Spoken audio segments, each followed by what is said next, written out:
Seja muito bem-vindo a mais um Carisma Podcast Especial Gerações. E no episódio de hoje nós vamos falar sobre criação de filhos, limites e correções. Vai ser um papo muito legal. Então, se você tem filhos ou está se preparando para ter, fica com a gente porque o episódio vai ser demais. Roda a vinheta.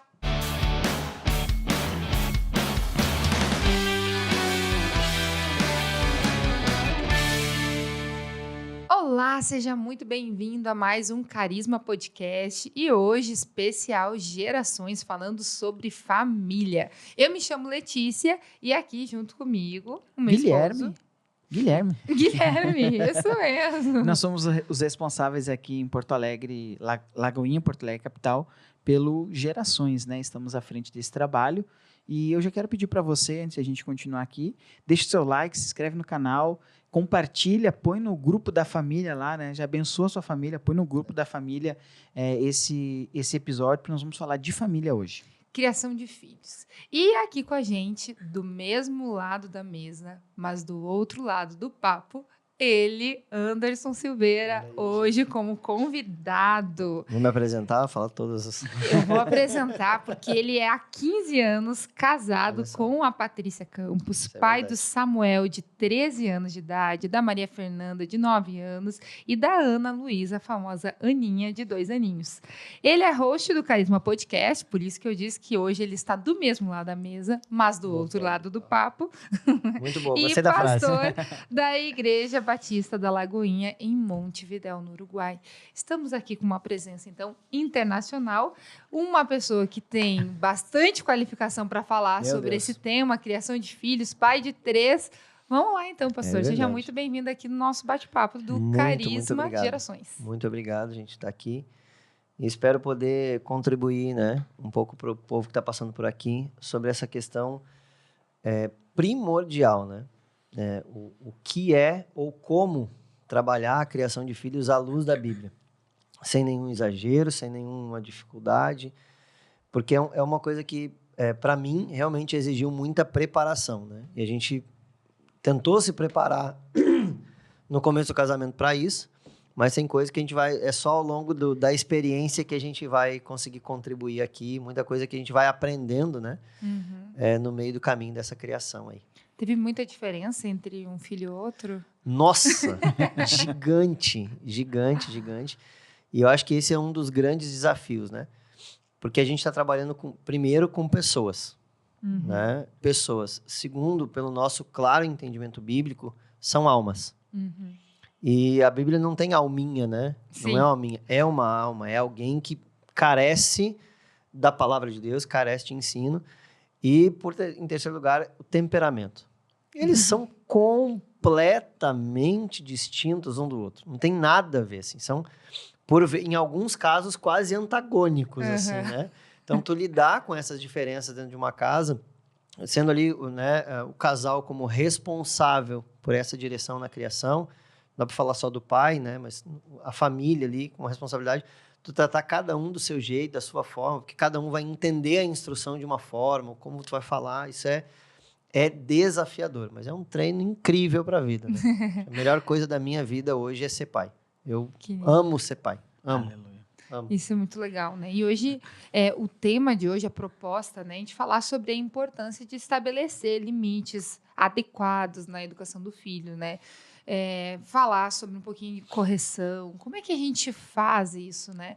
E a gente conversou antes, né? O senhor estava ainda lá no Uruguai, a gente estava batendo um papo sobre esse episódio, e foi um assunto que lhe despertou interesse em estudar, então por isso que a gente está aqui gravando e conversando um pouquinho mais sobre isso. E eu queria saber, assim, o que despertou esse interesse, sabe? O que foi? É porque eu tenho 3 filhos. Não, mas mais do que isso, acredito que o que fez entender a necessidade de estudar sobre isso, sobre correção, sobre a vara da disciplina, sobre como não exagerar e manter o equilíbrio, né? Eu acho que antes de o senhor responder a pergunta, eu gostaria de falar um pouquinho a respeito dos gerações, né? Claro. Só para fazer essa introdução de que... Porque nós falamos de gerações, às vezes as pessoas não entendem, né? Porque o que acontece dentro de um lar não reflete só ali, naquele momento. É sobre o futuro, né? Quando a gente fala de filhos, estamos falando das próximas gerações. Talvez a gente está falando com pessoas que nos ouvem aqui, que viram coisas dentro do seu lar, viveram dentro de uma família, dentro de um casamento, viram seus pais, né, o casamento dos seus pais, algumas coisas reprovaram, disseram o seguinte, olha, eu não vou fazer isso, e quando cresceram, tiveram a sua própria família, acabaram replicando, né? Então, quando nós falamos de filhos, realmente, de família, a gente está falando, sim, das próximas gerações.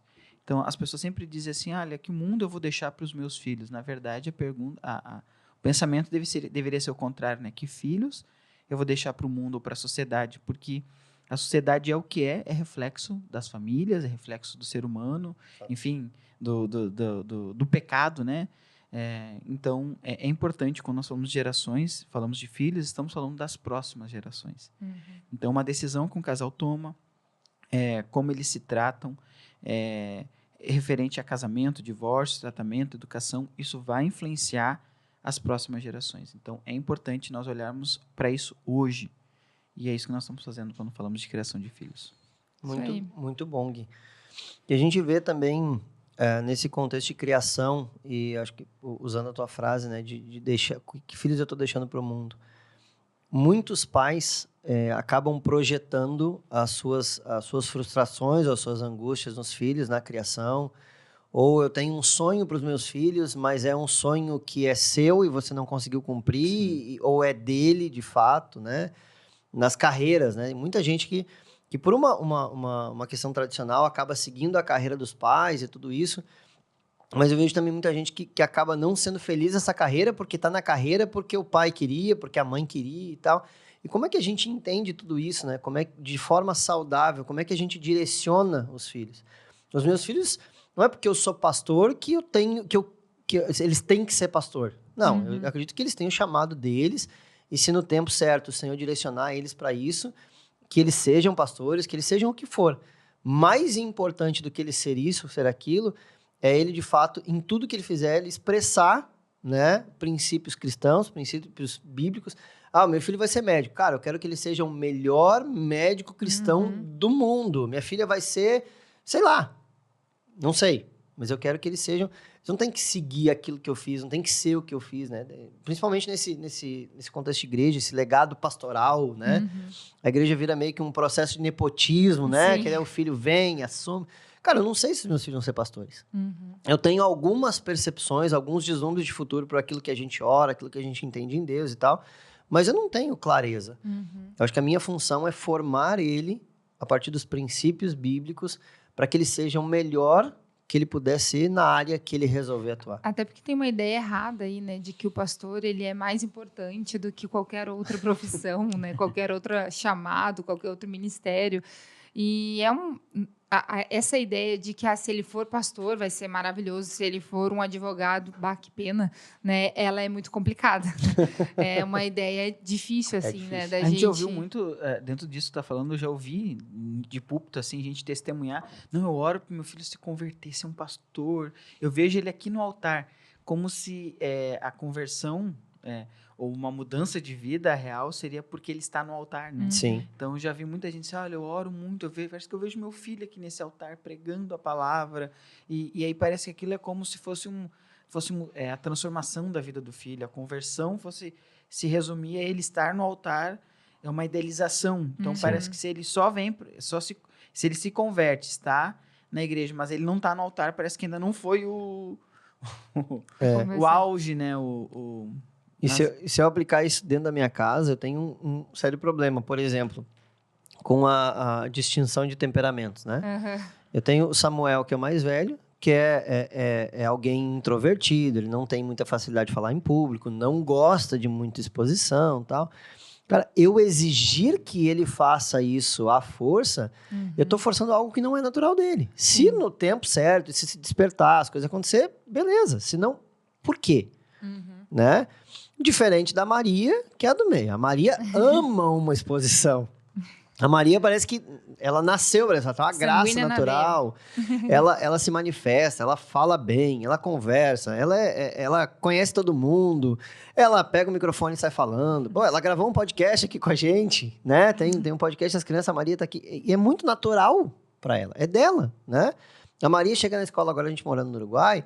A Maria tá lá há 3 semanas estudando. A Maria já conhece todo mundo, já conversa com todo mundo, já abraça todo mundo. Eu vou buscar ela na escola quando eu vou de carro, ela sai de vidro aberto no caminho pra dar tchau pra não sei quem, tchau pra não sei quem.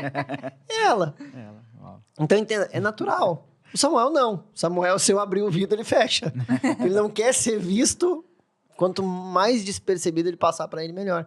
Então, pô, será que realmente eu vou atrelar o fato de a uma conversão? Não. Acho que tem muito mais coisa por trás disso que dizer isso. E a Aninha tá seguindo um caminho, assim, mais próximo da Maria, mas com um temperamento completamente diferente. Então, como é que eu entendo cada um deles e posso ajudar eles a chegar onde Deus quer? Não onde eu quero. O que eu pretendo? O que Deus quer deles, né? E conduzir. A minha função, acredito que seja conduzir eles para isso, nessa criação. Sabe quando a gente faz sempre no primeiro domingo do mês na nossa igreja tem a consagração das crianças, a apresentação, né? E aí eu sempre falo com eles sobre o Salmo, quando Davi declara, né? Os teus olhos me viram quando eu era um embrião ainda informe, né? No ventre da minha mãe. E todos os meus dias já estavam escritos sem que nenhum deles houvesse. Nossa. Então, aqui fala quando eu leio esse versículo com os pais ali na consagração, eu digo, isso aqui é muito lindo, a gente se emociona quando ouve isso, mas é uma responsabilidade. É verdade. Porque a gente entende o seguinte, que já há traçado, Deus já determinou, já tem um plano, cada evento da nossa vida já está determinado pelo Senhor. E aí, essa responsabilidade se torna grande porque cada pai agora tem o compromisso de entender o que Deus já planejou para o seu filho. Para que as escolhas sejam feitas da forma certa, para que o caminho seja conduzido da forma certa.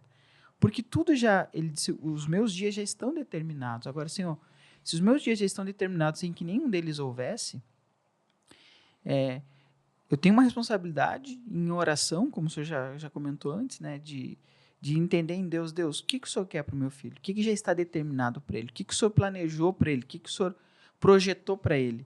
Né? Do momento, né, a gente fala de embrião, do momento que o óvulo foi fecundado até a 39ª semana, então, já está tudo pronto ali. Agora eu preciso entender como o Senhor quer conduzir a vida dele. Então, eu acho que isso é uma responsabilidade muito grande, é um versículo muito lindo, mas quando a gente lê, eu converso com os pais, olha, vocês têm uma responsabilidade agora de direcionar eles, de conduzir eles para viver o que o Senhor já estabeleceu para a vida deles. E aí, mais uma vez, a importância do tema que hoje estamos abordando aqui, né? Que é os limites e as correções. É verdade. Porque um filho, criança, né? Muitas vezes vai ser levado pelas emoções, ele vai ser levado por aquilo que ele sente, aquilo que ele pensa. E o pai, a mãe, tem um papel importantíssimo nisso, né? E eu havia feito uma pergunta no início, que era, de onde surgiu, se aconteceu algum evento, se alguma coisa acontece assim que surgiu, despertou o interesse de, cara, eu preciso estudar mais sobre esse assunto para eu aplicar e ensinar sobre isso para outras pessoas. Eu acredito que isso tem brotado muito forte no meu coração pelo contexto qual o Senhor está me inserindo, né, de pastoreio em outro país, em outra nação. Porque como eu disse, tem coisas que a gente vai aprendendo no contexto prático, do dia a dia, de como fazer com os filhos, né? A gente nunca está 100% preparado para tudo que vai acontecer. A gente prepara o máximo possível e lida com as intempéries, com as dificuldades. Mas eu vejo um contexto de criação dentro do contexto cultural para onde eu estou sendo inserido um pouco diferente, em muitos casos. E como que eu preciso ter boas bases bíblicas para conduzir essas pessoas para a qual o Senhor está me entregando? Né? Entendo de forma muito clara que a base da igreja, a base da sociedade é família. A igreja é uma grande família formada por tantas outras famílias, só que essa igreja é formada por famílias que vêm do seu contexto. Sim. E eu preciso trabalhar os princípios bíblicos com ela. Uma coisa que me chamou a atenção, eu acredito que foi um estopim, né? E aqui, com muito carinho, se você é um uruguaio, não estou falando contra a cultura, mas de algo que eu ouvi de um uruguaio, né? Nós estávamos num restaurante com a Ana, que é menor, a Ana vai fazer 3 anos agora, E aí tinha um lugarzinho lá do restaurante para ela ficar pintando, brincando. Aí, o dono do restaurante atendeu ela, levou folha, levou não sei o que e tal. Cara, aí vira aquela bagunça. Normal, criança tá brincando, tá tudo certo, né? Terminou, tá bom, vamos encerrar aqui, vamos pagar a conta, não sei o quê. A Paty foi lá e disse, vamos arrumar isso aqui, vamos juntar as coisas, vamos guardar tudo, tarará, tarará. E a gente vai conduzindo a criança, né? Ela não faz tudo, ela não junta tudo, daqui a pouco ela se distrai e já tá fazendo outra coisa. É criança. Sim. Mas ela conduziu eles para isso. E aí eu vi, assim, que meio que o pessoal do restaurante deu uma parada, assim, ficou olhando para ela, assim, o que eu tava fazendo, assim. Pô, pra nós tá tudo certo, normal, comum. E aí a gente tava conversando, pagando a conta ali, e ele disse assim, gente, eu não sei quanto tempo faz que eu não vejo uma coisa dessa. Olha Eu disse assim, desculpa, o quê? Alguém instruindo o filho a resolver o problema ou a bagunça que ele tinha criado. Eu disse assim, puxa, isso é princípio, eu disse para ele. É básico, é simples, mas aqui não é isso que eu vejo. Não é isso que eu tô vendo. Eu disse assim, cara, peraí. É, para mim, muito natural. A gente faz isso desde sempre, né? E para ele foi meio que um choque. Então, aquilo... Cara, eu tô indo para uma cultura que pode ser que não seja exatamente assim, né? E eu preciso ter base o suficiente para ensinar as pessoas, a família, a se portar como uma família, de fato, que professa a fé. Né? Sim. Eu acho que esse foi um dos estopins. Eu comecei a ler, estudar. Pastoral, acredito, assim, né? Pelo que eu percebi, do que, de fato, como pai, claro que vai aplicar isso dentro de casa também, né?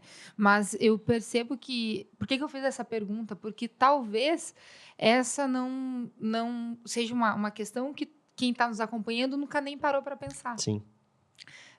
Como será que eu disciplino da forma bíblica? Como que eu coloco o limite da forma bíblica? Como que eu amo e corrijo? Sim. Porque não é só uma das duas pontas, né? Na verdade, eu corrijo em amor, né? Eu não deixo de amar. Mas como que eu faço isso de uma forma equilibrada? E aí eu acho que a gente pode falar um pouquinho sobre os fundamentos bíblicos para essa correção, para a criação de filhos. Claro. Tem alguns versículos que a gente possa falar em relação a isso? Eu voltaria, antes de falar dos princípios, eu acho que eu voltaria num ponto que no outro podcast, o pastor Richard, né, ele falou sobre o conceito de amor. Sim. Né? Que no contexto de família, é uma das primeiras coisas que precisa ser esclarecido. O pastor Richard fala muito bem.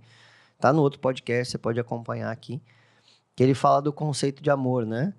Porque o amor, ele não se trata só de um sentimento. Porque os sentimentos são voláteis.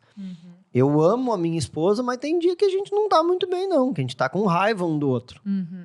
Né? E a raiva é o sentimento que veio de uma determinada situação, de uma determinada circunstância. Mas nem por isso eu deixo a decisão que eu tomei um tempo atrás de amar ela. De continuar amando ela. E os filhos não é diferente. Tem dia que a gente tá afim de trucidar eles, pendurar, tudo isso.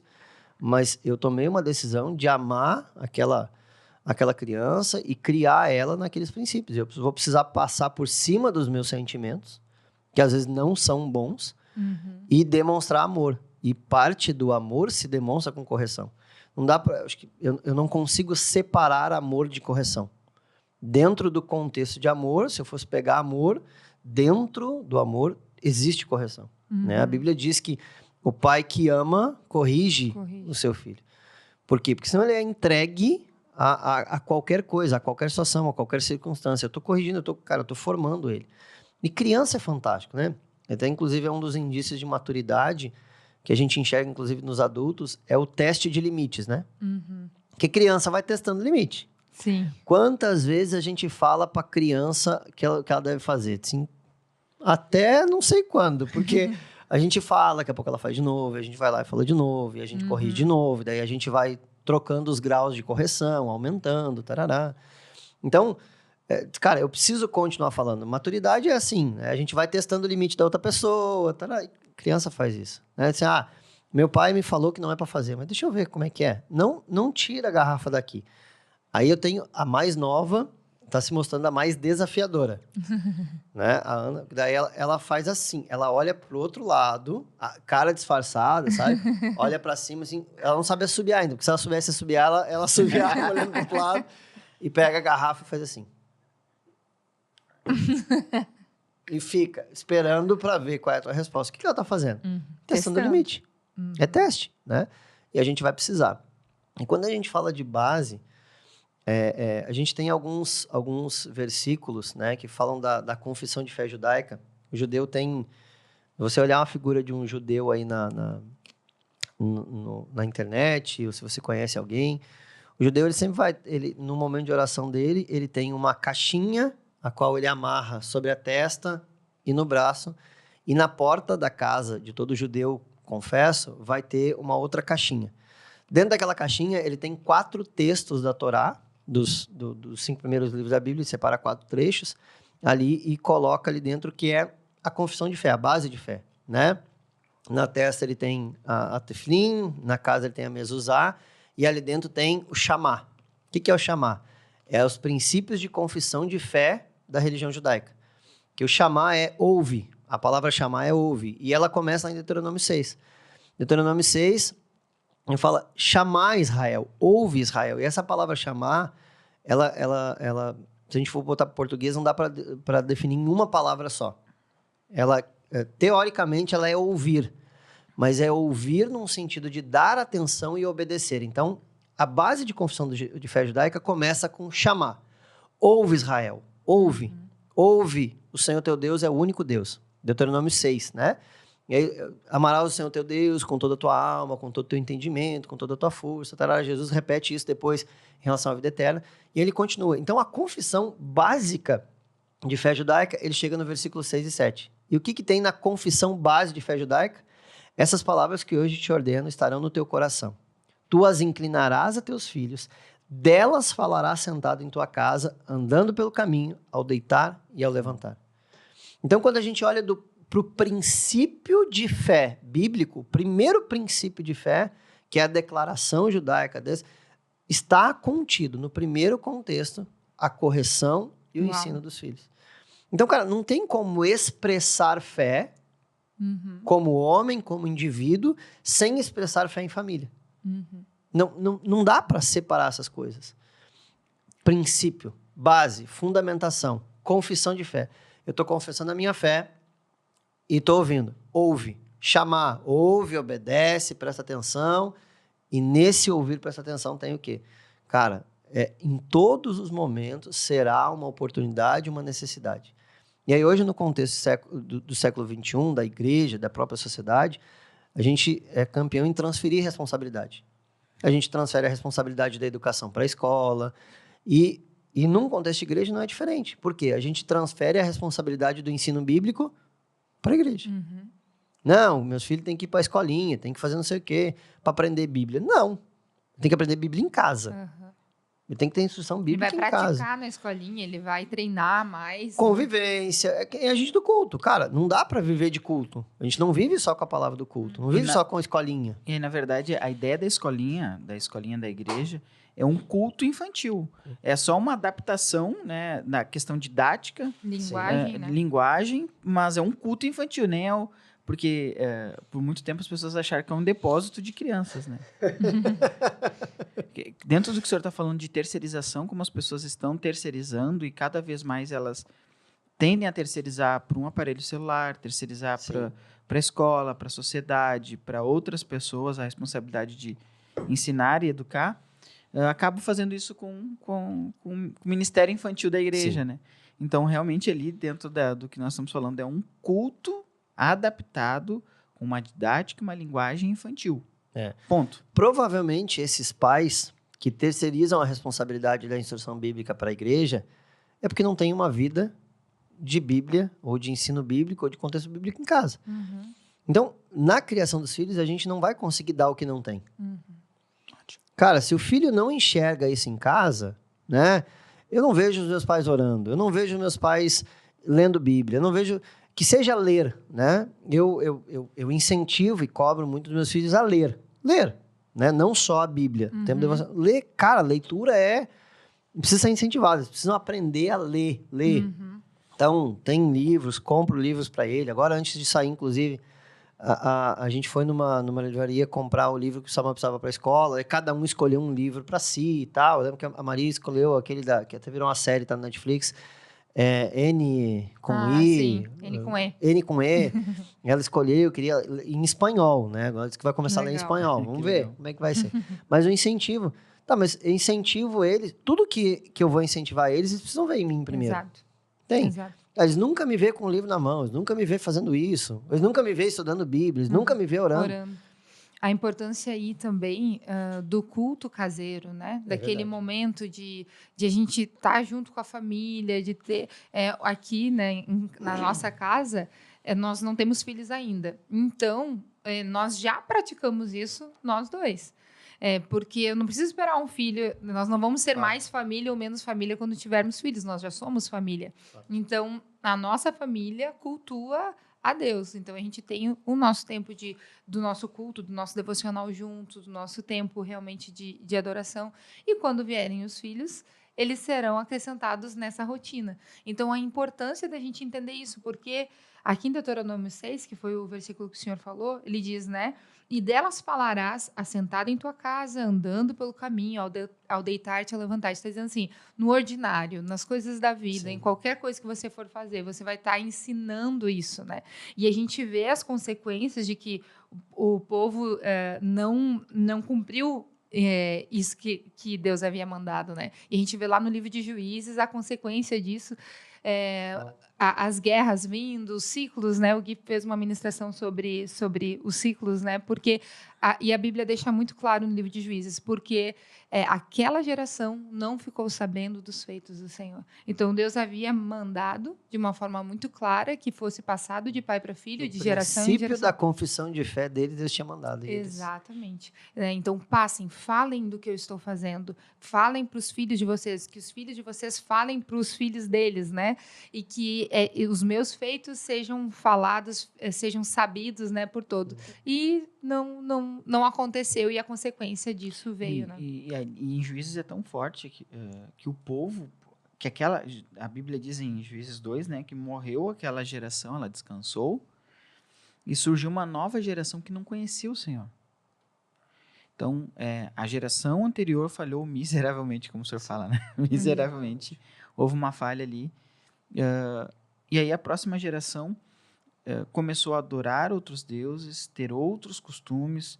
Os costumes dos povos vizinhos ali, eles começaram a viver aqueles costumes, viver aquela cultura, adorar aqueles deuses, verem a vida, né, ter uma cosmovisão diferente, tudo por uma falta de se cumprir a ordenança do Senhor, né? E eu acho que a primeira coisa que talvez desse podcast que precisa ficar claro para os pais é a responsabilidade que o pai tem. Cada pai tem uma responsabilidade. E quando tu olha para Juiz, né, que tu tá dizendo assim, morreu aquela geração e a geração que nasceu não conhecia o Senhor. Quando a gente falha em princípios, a gente falha em todo o resto. Qual era o princípio? A confissão de fé, a base, ensina os teus filhos. Falhei no princípio, cara, o resto eu não preciso nem continuar.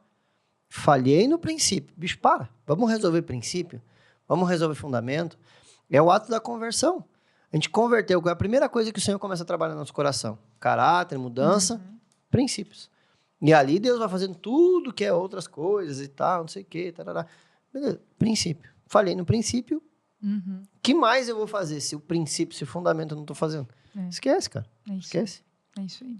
E os filhos, eles desafiam, né? Como o senhor falou, o tempo todo, né? Tem algo novo surge no corpo da criança, né? No desenvolvimento dela. Isso, ela também está descobrindo coisas novas, então os desafios são diferentes. Como é que a gente faz, assim, né? Para colocar... para ser efetivo como um homem de Deus, uma mulher de Deus na vida daquela criança, para impor limites que vão abençoá-los, que vão ajudá-los a seguir o caminho de Deus, o caminho que o Senhor tem para a vida deles. Tem alguma instrução quanto a isso? Qual é a sua visão assim, sobre esse comportamento dos pais? Eu estou vivendo 3 fases bem distintas, né? Hoje na criação. Então, eu estou com um adolescente, uma pré-adolescente ali, que está entrando num estágio, vai fazer 10 anos, agora, esse ano, vai entrar num estágio de pré-adolescência, de início de puberdade, e uma criança, 2 anos, 3 anos. Então, cada um tu vai trabalhar de um contexto diferente, mas acho que uma coisa que vale para todos eles, e a gente sempre trabalha muito, é clareza e transparência em tudo que a gente comunica. Muito bom. Não fica subentendido, né? Cara, toda vez que tu deixa subentendido, deixa nas entrelinhas, eles podem interpretar do jeito que eles quiserem. E é uma coisa assim, eu sou inclusive chato com eles, que quando eu dou uma bronca, eu dou uma correção, eu olho no olho assim, tu entendeu? Sim, repete pra mim então, o que tu entendeu? Cara, isso é um princípio pra mim que sempre deu muito certo. Vamos entender com clareza o que eu espero de vocês. A gente negocia, né? E negociação, gente, não é ruim, né? O problema é quando... Eu acho que uma boa negociação é quando ninguém sai muito feliz da história, né? Quer dizer que nenhum foi muito beneficiado e nenhum outro. Fica todo mundo meio assim, não, acho que foi bom. Mas negocia. De sentar, de conversar, de entender por que aquilo está gerando, por que você está fazendo isso, o que está acontecendo. E aí, base de família, não só de casamento, diálogo e tal. Mas transparência e clareza na comunicação é essencial. Porque senão ele vai fazer alguma coisa, ou ele vai responder de alguma forma que porque não está claro. Eu lembro de um episódio que me marcou. Nós estávamos numa reunião, numa janta de família, assim, minha família toda, meus irmãos, tal, aquela coisa toda. E o Samuel chegou na cozinha onde nós estávamos e chamou uma outra pessoa de um palavrão. Ele tinha, acho que, 5 anos, 6 anos, e deu aquele silêncio, assim, e os olhares todos vieram para mim, assim. Que é o filho do pastor, né? Sim. Não é o Samuel, naquele contexto familiar, é o filho do pastor. E ele soltou aquele palavrão, assim, e eu olhei pra ele assim, cara, um monte de coisa passou na minha cabeça. Bom, primeiro, aonde ele viu isso? Porque eu tenho certeza que em casa não foi. Absoluta certeza, porque eu conheço a nossa família e a nossa casa. Bom, ele ouviu de alguém. Se ele ouviu de alguém, ele tem ideia do que ele tá falando? Aí ele viu que o ambiente mudou, e ele ficou com aquela cara assim, assustado, assim, tipo a cara assim, o que eu fiz? Aí eu peguei ele, saí da sala assim, cara, tu entendeu o que tu falou? Eu disse assim, acho que não.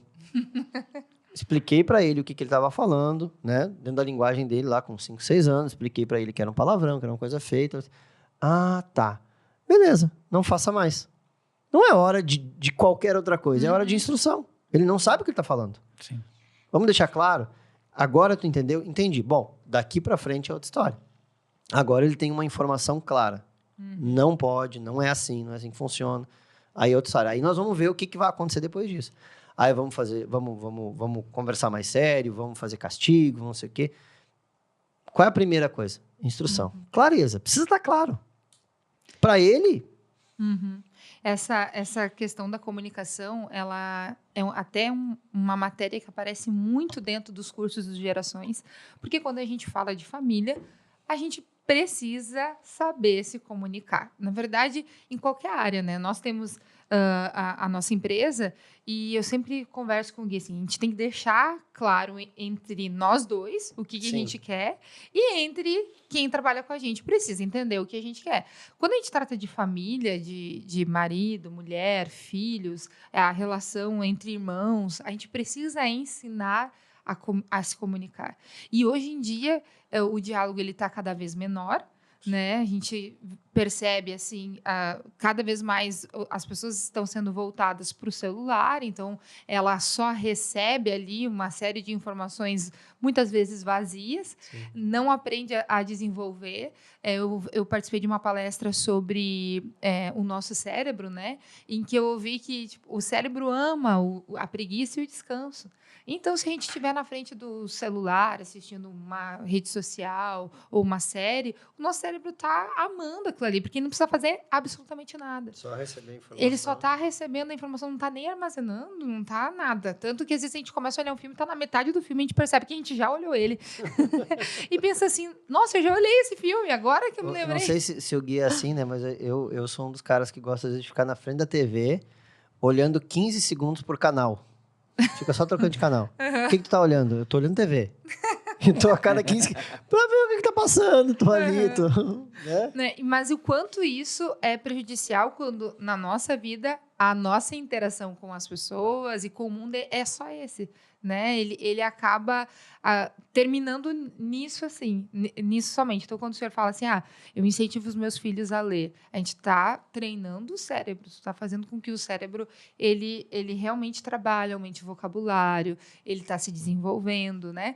E isso vai melhorar a comunicação deles, a forma deles se expressarem, eles vão conseguir falar melhor o que eles estão sentindo ou o que eles estão achando daquela situação.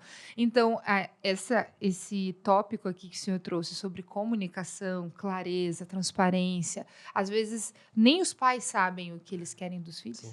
E aí fica tão difícil o filho conseguir agradar ou fazer aquilo que ele realmente deve fazer, porque ele não entende o que o pai quer de fato. Acho né? que eu acrescentaria ainda mais uma palavrinha: clareza e transparência e respeito. Né? Uma instrução bíblica que Paulo dá à igreja é que os pais não causem a ira nos filhos, né? E a gente precisa respeitar ele como ser humano. E a gente tem autoridade sobre eles, a gente exerce essa autoridade de criação, mas eles são tão ser humanos quanto qualquer outra pessoa. Exato. E eles merecem o nosso respeito. E nessa questão de respeito, às vezes você vai precisar respeitar o tempo dele. Cada um vai ter um tempo de resposta diferente. Às vezes eu vou falar uma coisa, aqui ele vai ficar processando. O outro vai responder de bate-pronto, o outro vai entrar num lado, num ouvido e sai no outro, como dizia minha mãe. E, cara, a gente precisa respeitar o tempo deles, porque são criaturas diferentes. Processam as informações diferentes. É um ser humano, né? É um ser humano. Esses dias eu estava ouvindo, não sei se era o Luciano Subirá falando sobre esse versículo,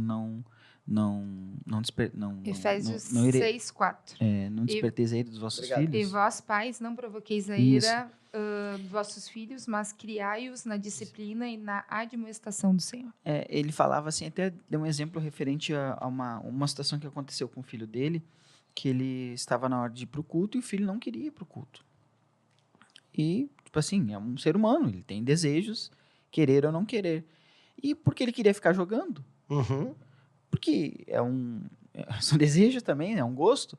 E ele disse assim, olha, o que eu fiz naquele momento? Primeiro eu respirei, quando eu disse, olha, eu não tô afim, eu vi que ele tá fazendo corpo mole. E daí eu disse pra ele, olha, vamos fazer o seguinte, de repente tu vai no culto agora comigo, a gente tá indo pra lá.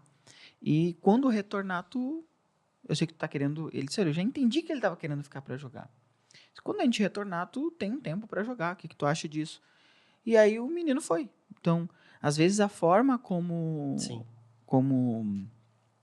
comunica ou como resolve a situação também é mais fácil. Ele disse, olha, eu poderia, e a minha vontade era dizer, não, tu vai agora, ponto final, que é o que a gente vê muitos pais fazer, tu vai, ponto final, o que tu quer, o que tu não quer, o que tu tá pensando, não me interessa, tu tem que...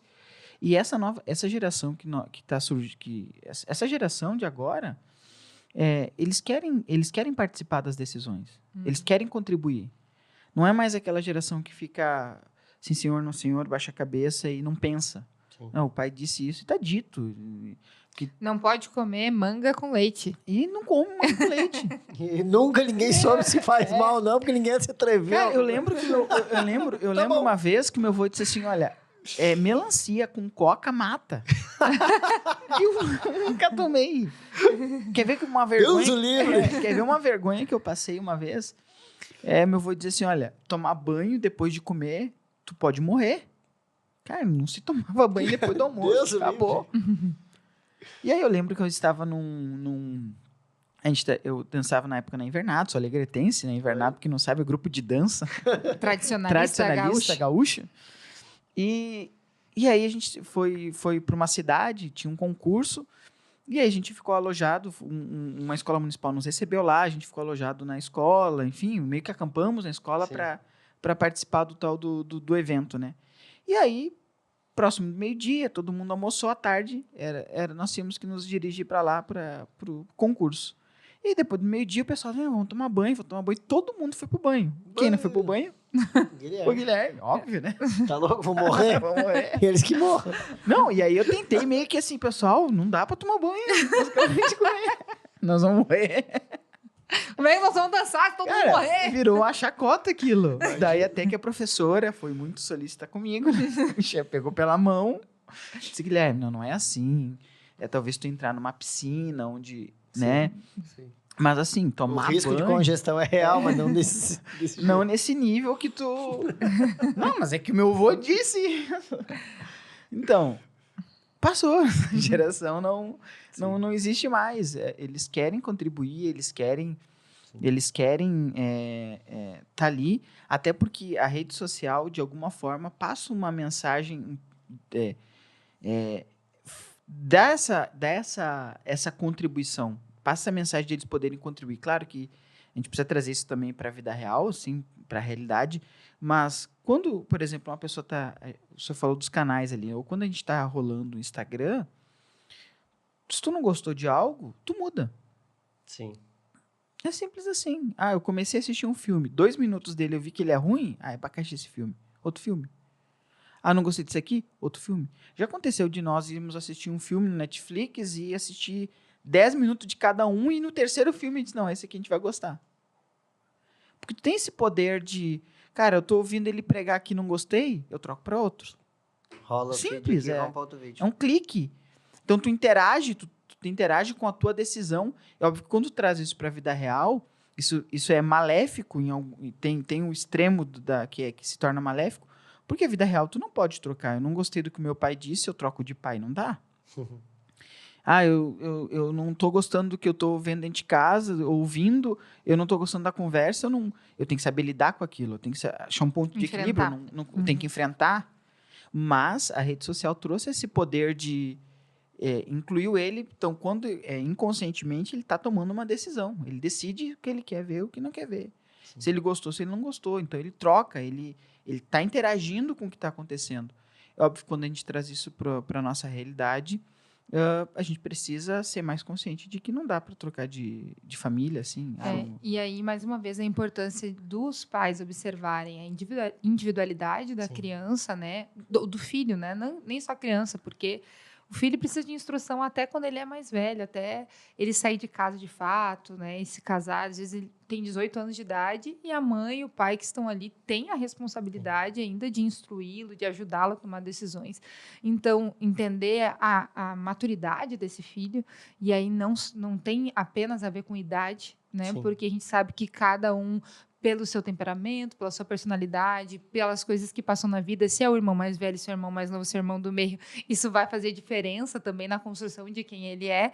Então, avaliar quem é esse meu filho, para eu conseguir interagir da forma correta com ele, entender quais informações eu já posso dar para ele, quais informações eu não preciso dar. Né? Para a Aninha, eu tenho certeza que o senhor dá muito menos informação do que para o Samuel, né? Porque ela nem vai entender, ela não tem condição de entender ainda. Sim. Então, assim, olha, Aninha, a gente está indo... Tá se mudando, tá saindo do país e pronto, tu vai junto, vai ser alegria. Né? Não tem mais fácil, explicações. E tu olha para esse contexto de instrução, né? Tu precisa saber também como fornecer essa instrução. Porque eles vão responder de forma diferente. A gente tem formas, né? E inclusive, esses dias eu lembro que nós estávamos... fui falar um negócio pro Samuel... E, enfim, vindo à fase da adolescência, por mais que ele seja mais introspectivo, ele quis levantar a voz e responder. Eu disse, bom, primeiro, pensei comigo, por um lado é bom, porque ele está interagindo, ele está respondendo às questões. Isso é bom por ele ser introspectivo, por ele ser quieto e tal. Por outro lado, agora ele passou do limite. Eu disse assim, cara, tu tem todo o direito de se manifestar, mas tu vai baixar a tua voz e tu vai responder com respeito, com educação, como a gente faz contigo. Pode te manifestar, pode botar a tua questão contra, tal, tudo isso, não tem problema nenhum, mas com respeito. Baixa a tua bola, baixa a tua voz e vamos conversar. Aí, cara, é sempre os limites que tu vai estabelecendo, né? E tu falou de autoridade. E aí é uma polêmica gigante aqui que nós vamos causar biblicamente aí. A gente gosta de polêmica, né? Polêmica é o que dá views, né? Biblicamente, o que muda a autoridade não é a idade. É casamento, ou estado civil, né? Esse contexto. O único contexto em que troca a autoridade é no momento que deixará o homem, seu pai e sua mãe, se unir-se à sua mulher. Até lá, biblicamente, a autoridade continua sendo dos pais. Ah, eu tenho 25 anos. A autoridade ainda é sobre os pais. E não vai mudar.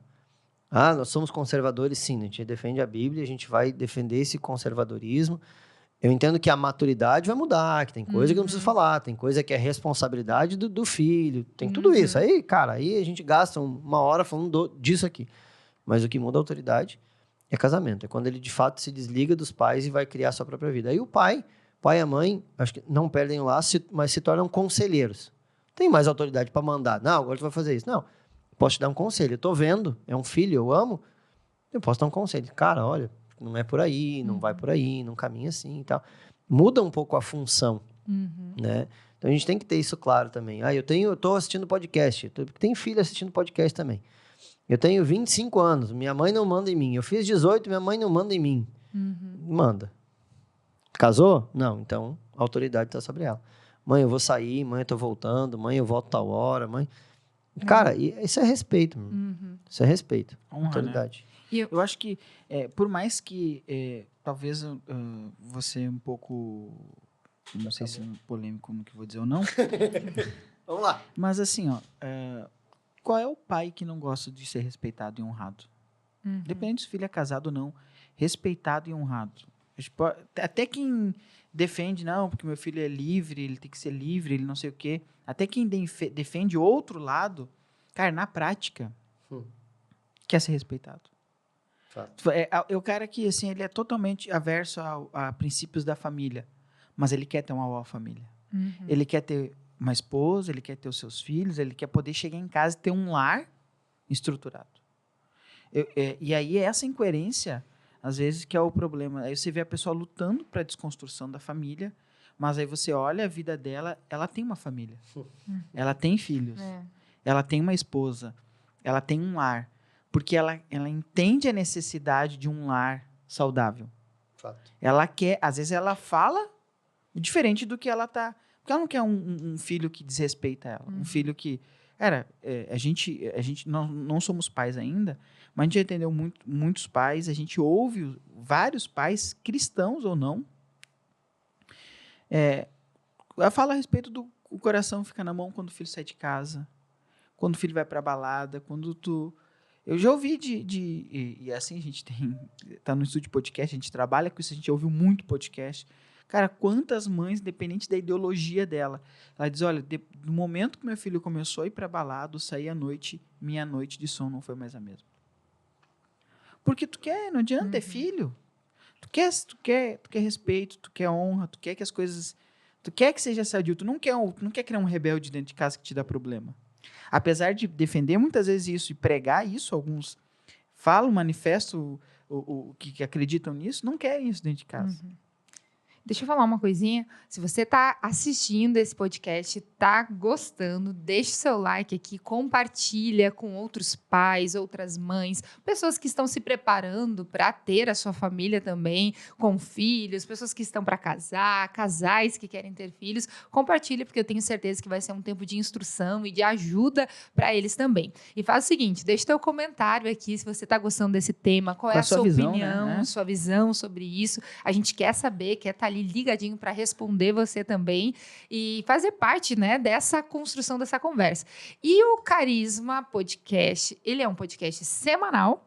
Uma vez por mês, nós temos, então, essa edição especial Gerações falando sobre família. Então, nos acompanha que logo, logo sai mais uma edição do Carisma Podcast Gerações e todas as semanas, Carisma Podcast falando sobre a palavra de Deus. Glória a Deus. Eu queria falar uma coisa, fazer uma pergunta para vocês. Talvez tenha uma família, um pai, uma mãe, alguém nos acompanhando, e essa pessoa diz assim, olha, eu falhei lá no início, na construção de um relacionamento saudável com os meus filhos, eu não consegui colocar limite lá no início, eu não conhecia a palavra, ou conhecia, mas não havia me atentado para isso. Agora os meus filhos já têm uma certa idade, eu tenho dificuldade de colocar limites. Ou talvez assim, errei com um, não quero errar com o outro, sabe? Aquelas coisas assim. A gente já falou de alguns conselhos aqui sobre ser exemplo, sobre amar incondicionalmente, né? Apesar daqueles problemas que vão se apresentar, apesar dos limites que a gente vai colocar, mas conseguir equilibrar o amor e a disciplina, né? Fazer isso, entendendo que isso é a mesma coisa, tá numa mesma linha. Como que a gente pode ajudar mais essa pessoa? Falamos de diálogo, de conversa. Na opinião de vocês, assim, por onde a gente pode começar? Eu sei que não é uma pergunta muito fácil, mas com base nos princípios da palavra, né? Como que a gente conserta algo assim? Quer começar? Eu vou tomar meu chimarrão. Acho que eu vou falar algo que talvez serviria não só para a questão dos filhos, mas é o equilíbrio. Acho que talvez buscar ajuda, buscar orientação, informação e o equilíbrio, porque eu errei com um, não quero errar com o outro. Daí eu erro com o outro porque eu vou para o outro extremo. Né? O pai que disse, por esse primeiro aqui, ele passou trabalho. Esse filho a gente teve quando ele teve estava um momento de dificuldade financeira na família. Daí, o que eu não dei para ele, eu quero dar pro outro. Daí tu te excede, dá tudo pro outro, tu estraga o outro também. Aí vem o outro filho, eu acho que acaba indo sempre pro... acho que parar... Tem que ter 3 filhos para achar o equilíbrio. A Aninha se deu bem? Tipo isso. Eu acho que realmente... acho que, não sei se só para filhos, mas me faz sentido assim, olha o que de fato eu errei. Então, porque a gente erra, mas tem coisa boa também que se faz, né? Sim. Então, o que de fato é o erro? Qual foi o comportamento? E aí, pontuar isso e cuidar para isso eu não cuidar com o outro. Porque eu acho que daí tu acaba indo para os extremos daí. Eu fui muito rígido com esse, daí eu sou frouxo com esse. Daí não, eu fui muito frouxo com esse, daí esse aqui vai pagar o pato. Aí ele coloca sobre ele uma responsabilidade e se torna uma criança infeliz. Sim. Cresce um jovem revoltado. Eu acho que realmente ser pontual no que eu errei e quais as formas de eu não errar, tipo assim, isso aqui em específico eu não posso cometer. Agora eu não posso querer corrigir o mais velho, corrigir o mais novo, o mais velho, oprimindo o mais novo, né? Tentando corrigir nele, mas errando com ele. Então, eu acho que anotar e pegar a informação, né? Entender, buscar na palavra, tudo pode ser aprendido. Eu estava lendo sobre quando Paulo fala com Timóteo acerca das viúvas, que ele dá uma orientação acerca das viúvas, e ele fala, ele está falando sobre viúvas ali, no contexto de Éfeso ali, haviam muitas viúvas se convertendo e, cara, o que a gente faz com elas? De quem é a obrigação de cuidar dessas viúvas? É da igreja? Não é da igreja? Elas precisam de suporte, a igreja dá. Quem é que vai cuidar delas, né? Daí Paulo dá uma orientação, olha, se ele fala das verdadeiras viúvas, ele faz uma explicação ali e ele fala o seguinte, olha, se a viúva tem família, que os seus filhos, que os seus familiares aprendam a praticar caridade primeiro em casa, primeiro com elas. Que forte. Então, ele fala sobre aprender. Então, o que eu acredito, né, nisso é que tudo se pode aprender. Uhum. Então, eu não sei, eu posso aprender. Como é que eu aprendo? Eu vou buscar informação, vou buscar conteúdo e, principalmente, tem muito conteúdo de profissionais muito capacitados com a cosmovisão cristã, que tem a cosmovisão cristã, que estudaram, são psicólogos, são educadores infantis, enfim, são da área e têm a visão, a cosmovisão cristã, né, que olham para tudo isso com o viés da palavra de Deus. Muito bom. E podem dar esse suporte. Né? Acho que ele vai ter que tentar, né, reconstruir uma relação. E se a gente está falando aqui de contexto bíblico, a gente tem uma facilidade, facilidade, eu quero dizer assim, a gente tem uma ajuda fantástica, porque hoje a gente tem o Espírito Santo para ajudar a fazer isso. Ninguém anda com ninguém por obrigação. Tudo que a gente faz perto um do outro, a gente faz por relação. Cara, se eu tô numa igreja, eu tô debaixo de uma liderança, eu tô com um pastor, eu tô lá porque eu tenho uma relação com aquelas pessoas, com aquele contexto, com aquele lugar. Eu não tô lá porque eu sou obrigado. A gente já passou isso, né? Uma igreja saudável é uma igreja que tem relacionamento entre liderança, entre pastor. E qual deve ter sido o seu problema?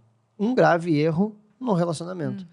E não tem outra forma a não ser reconstruir esse relacionamento. Vai ser difícil? Fato. Não espere que, meu Deus, tal. Não.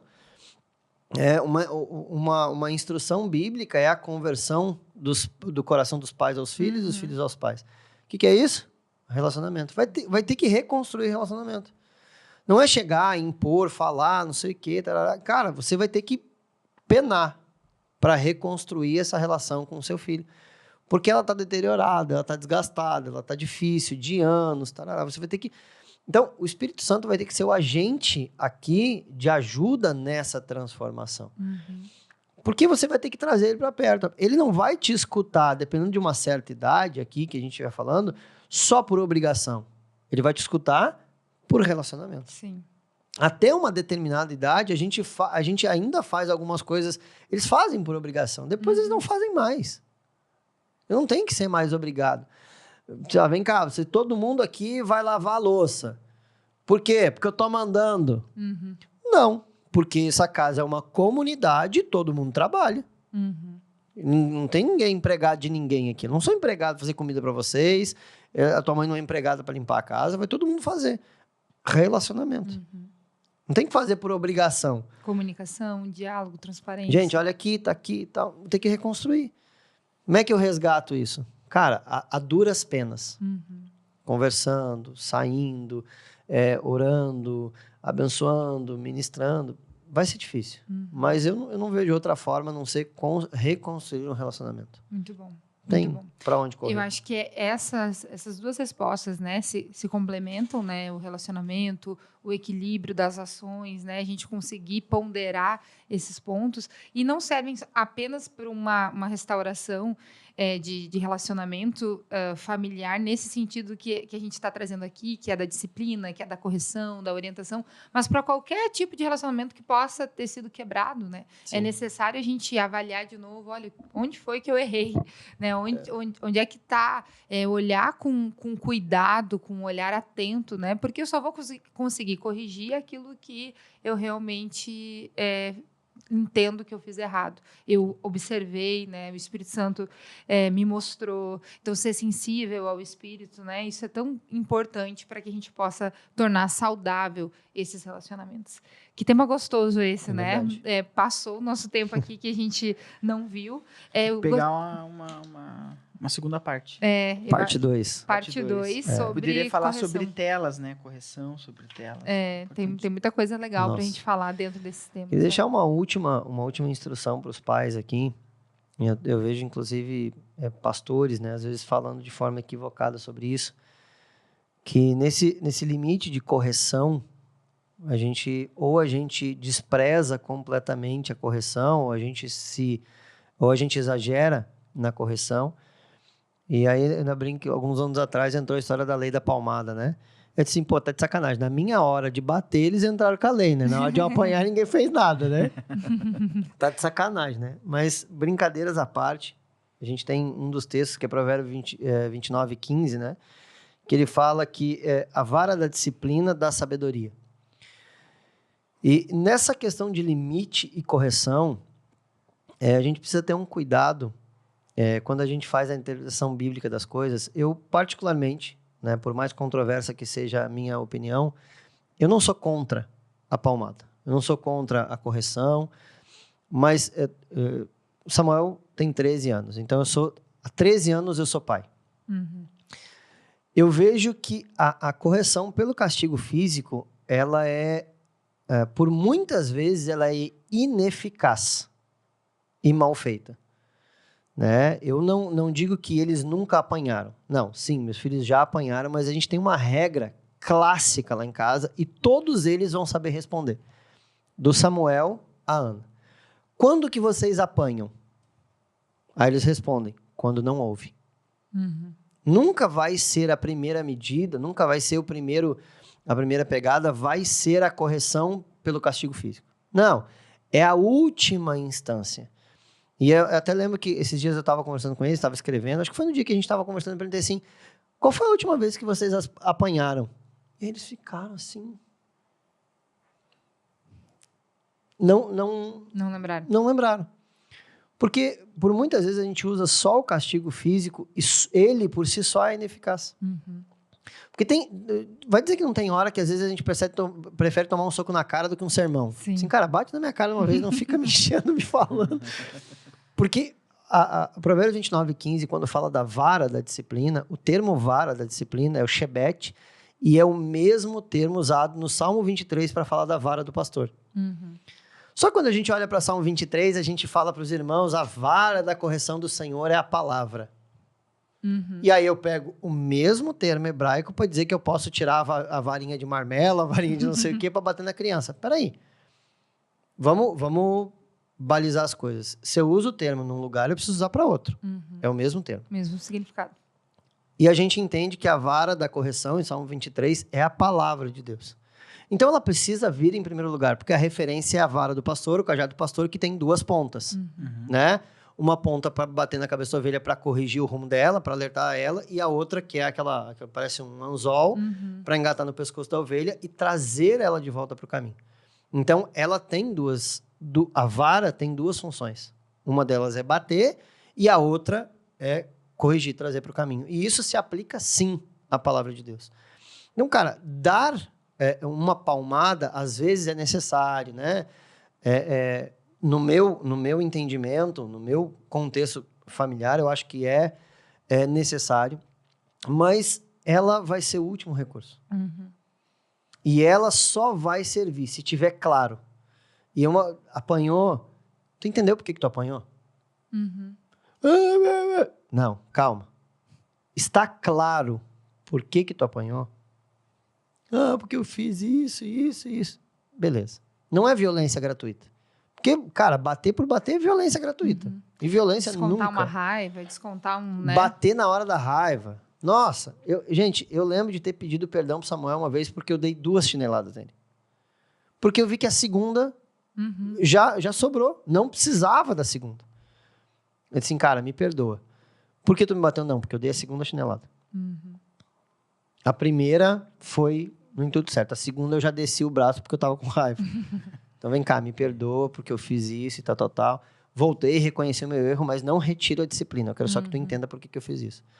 Então, quanto maior é o nível de diálogo e conversa, provavelmente e muito mais eficaz será a conversa. Porque tu vai gastar muito tempo antes de chegar na palmada. E vai ser muito mais eficaz. Então, cuidado na interpretação bíblica de dizer que a gente tem que bater. Né? A vara, nesse contexto da nossa aplicação de entendimento, está muito mais para um sério diálogo, porque é assim que a palavra de Deus nos trata. Ela nos traz a responsabilidade, a palavra de Deus tem um sério diálogo conosco, e na nossa linguagem crentez, quando a pregação está forte, o que a gente fala? Ei, bate, Jeová, é isso aí. Por quê? Porque é o que a gente sente. E bate, Jeová, não é que o pastor está descendo dando um murro, que às vezes dá vontade. Mas não é isso que ele está fazendo. É a palavra. Aquela correção está sendo tão forte, aquele negócio, cara, que a gente se sente agredido por aquela palavra. E agredido no bom sentido, no sentido de correção, de mudança. Então, poxa, tenha cuidado, né? Ao defender um tema, um termo ou qualquer coisa assim, sem o devido entendimento. Trabalhe sim a correção. Se necessário for, use a vara de forma física. Mas nunca antes de um sério diálogo, de uma séria conversa. Porque eu disse, isso é um contexto da minha casa. Não se lembra qual foi a última vez que se deu uma palmada, que se deu isso, porque a gente vai trabalhar outras coisas muito mais sérias antes. Se a gente chegou lá, bicho, é porque, né? Então, entenda isso, né? Para sua família. Às vezes a criança, para exemplificar e acabar, eu lembro que esses dias atrás eu estava errado, e eu parei numa blitz, né? Eu estava com 6 pessoas no carro, vindo da cela, eu estava com uma pessoa a mais no carro. Parei na blitz e eu sabia o que ia acontecer, né? Aí o policial conversou comigo, pediu para abrir os vidros do carro, o vidro com o filme, ele olhou atrás, tinha uma pessoa a mais e tal. Ele desceu do carro, pediu para fazer o teste do bafômetro, cara, me deu, no bom português, no bom gauchês, deu uma mijada, né? Chamou a minha atenção, tarará, tá colocando em risco a vida das pessoas e tarará. Cara, eu tava ouvindo ele, mas a minha cabeça só dizia assim, cara, me multa logo e me manda embora, para de falar. porque eu sei que eu tô errado. E aquilo tava batendo em mim. Então veja como a minha intenção é assim, cara, agride logo o meu bolso aí, me dá a multa logo, deixa eu ir embora, porque eu não suporto ouvir isso, ser chamado a atenção. A multa era só a consequência daquela correção. Para mim foi muito mais dura a correção do que a multa. Muito mais dura. Paguei lá o que tinha que pagar, pagou a multa e tal. Né? Uma pessoa ficou na Blitz, que não pode sair com as 6, então uma pessoa ficou, fui lá, levei a galera em casa, voltei para buscar ela, né? Mas a correção para mim foi muito mais dura que a multa. A multa eu paguei rindo, faz parte, não tem que pagar. Mas aquela pegada dele. Uau! Quantos ensinamentos aqui, né? Nossa. A gente falou sobre regras claras, falamos sobre disciplina, diálogo, respeito, honra à autoridade, tantos temas aqui, responsabilidade, que permeiam o relacionamento entre pais e filhos. Esperamos que você tenha gostado, aprendido, que você tenha feito as suas anotações. Deixe nos comentários aquilo que chamou mais a tua atenção nesse tema. Deixe uma proposta de um próximo tema, uma próxima conversa. Nós queremos atender você nisso também. E eu acho que a gente fica por aqui, né, Gui? É isso. Foi muito bom. Teríamos muita coisa para conversar, né? Com muita coisa para resolver. Mas, enfim. Fica para uma pauta que tá escrito, vamos fazer parte 2, parte 3, parte 4. É isso aí. Muito bom. Muito obrigado. Então, nesse episódio que o pastor Anderson, que é o host do Carisma Podcast, estava, como é que eu falei antes? Do outro lado, não, do mesmo lado da mesa, mas do outro lado do papo. Esperamos que você tenha curtido muito. Fica o nosso tchauzinho lá naquela câmera do meio. Valeu!